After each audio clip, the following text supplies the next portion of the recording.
Сиромаштијата се подлабока, а граѓаните се почесто се жалат на стандардот сведен на купи ден помини. Ако некогаш се купувало во килограми, денес на парче. На што се должи тоа? Граѓаните со кои што поразговаравме велат дека високите цени од ден во ден се накачуваат, а платите и пензиите стагнираат. Сега се пазари со по две парчиња, два компира, два кроми, да? За разлика од порано. Такво време дојде. Немам што да кажам. На сиромаштијата, на пензиите, на платите на младите, кои што имаат минимални плати. Тоа е, на тоа се должи. За мене може е добро, ама има за други кои што не е добро. Мислам, страшно, нема што да се каже. За пазарот за зеленчук и она се пазари на кило.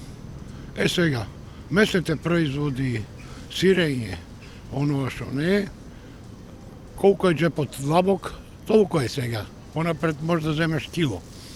Месо или јагнешко, сега бараш пола кило или па мелено месо земаш 500 грама.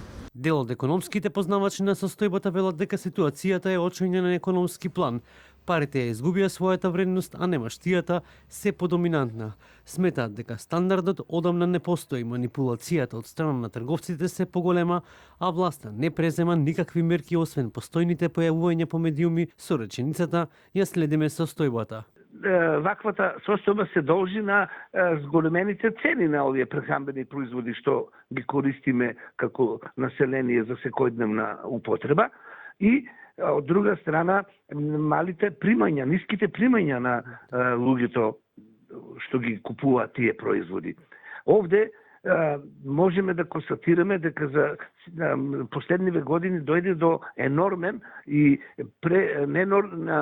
пораст на цените на овие прехранбени производи, што резултираше и со намалена куповна моќ кај населението. Последното зголемување на цените, да речеме на јајцата како еден секојдневен артикал што се користи од луѓето, ќе доведе до пораст и на сите останати производи во кои тие учествуваат како компонента. Постојано го слушам примерот кога вели, кога го прашуваат што правиме со цените, тој вели ние ги следиме работите, правиме анализи и наскоро ќе излеземе со мерки. Ама ја сметам дека крајно време е да излеземе со тие мерки, оти времето си одминува и си го прави своето, нели? Власта, иако најавуваше неколку вида кошнички, сепак се одлучи да не презема мерки. Едно 4-члено семејство во Македонија во ноември морало да одвои нешто над 1000 евра само за минимални месечни трошоци за екзистенција, а ова го покажуваат најновите податоци од синдикалната минимална кошница на Сојузот на синдикати на Македонија.